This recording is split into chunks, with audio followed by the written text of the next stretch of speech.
Hello, this is Ilya11, and I'm going to be presenting to you the Ruby on Rails AutoScaling web server. So basically, I'm going to talk to you about the problem that I see all the time through many websites, the solution I came up with, how it works, and the demo takes a little long, so I just included the screenshots of the demo and the results. So basically, the problem is many startups have unpredictable load. Basically, if you're a startup today and your site goes viral, you can easily see, from 50 connections to 500,000 connections in the amount of hours. So, although Amazon EC2 makes it really easy to start a new machine and configure load balances, you really have to do this upfront before your site goes viral. Um, and so the solution I came up with was basically a auto-scaling Ruby on Rails server that automatically load balances, and it adds new machines on EC2 if the average response rate is above a certain threshold.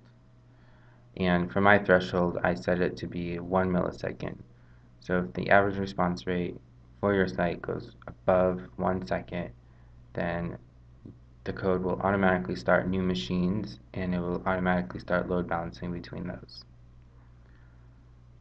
So how does it work in detail? So you have customers, and all of your customers are producing HTTP requests. Those each HTTP requests will be picked up by Tomcat, which I set up, and inside Tomcat there is a auto-scaling servlet. The servlet basically uh, makes connections to the EC2 SDK when it needs a new machine. It also writes to two different files. The first file is called stats.txt, and this basically just keeps track of the average response rate. And then the second file is called domains.txt, and each machine on EC2 has its domain, and this file just keeps track of all the machines. So if you have 3 machines, inside this file there'll be 3 rows of their DNS name for that machine. So this slide basically just goes into more detail on how the Tomcat servlet works. So there's basically a big if statement at the beginning. So if the average response rate is above 1 millisecond, or I'm sorry, if it's below 1 millisecond, then this statement is false. So it'll read the domain.txt file, it'll pick one of the machines at random, and then it'll basically create an HTTP request to one of those machines, gets the results from that, and forwards and replies back to the customer with that HTTP response. Once that's done, it'll update the stats to see how long that took. Now, if this if statement is true, that the average response rate is above the threshold, then it will make a call to the EC2 SDK, ordering up a new machine to start up. Then it will add, once that machine is started up and it gets its DNS, then we will add that DNS to the domains.txt file, and we will also update the stats.txt. And it will also create an HTTP request to one of those machines and reply back to the HTTP request. So to kind of test my code out, I created a Ruby on Rails site that generates numbers from 1 to a random number from 1 to 1,000. So as you hit the refresh button on this page, it will go from 1 to 100, or from 1 to 300, or from 1 to 500, all the way up to 1 to 1,000. And this sort of simulates the different loads on a server.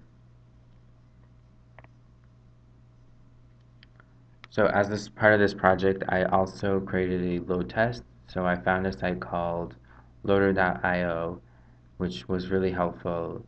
And basically, it lets you test your load and provides really nice graphs. So I made a test for basically 50 connections for 5 minutes, and I wanted to see what was the average response rate and how many timeouts that occurred.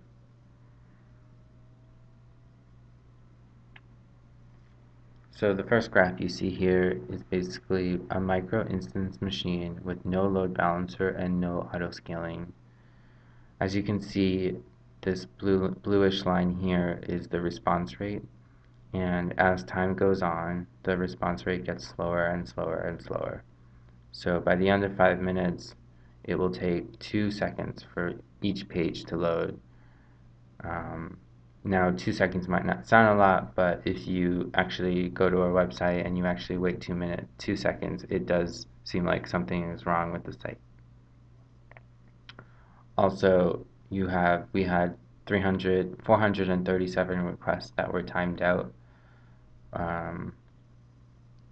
And here's just more detail. So the average response rate was 1.4 seconds, and there was a 9% error rate.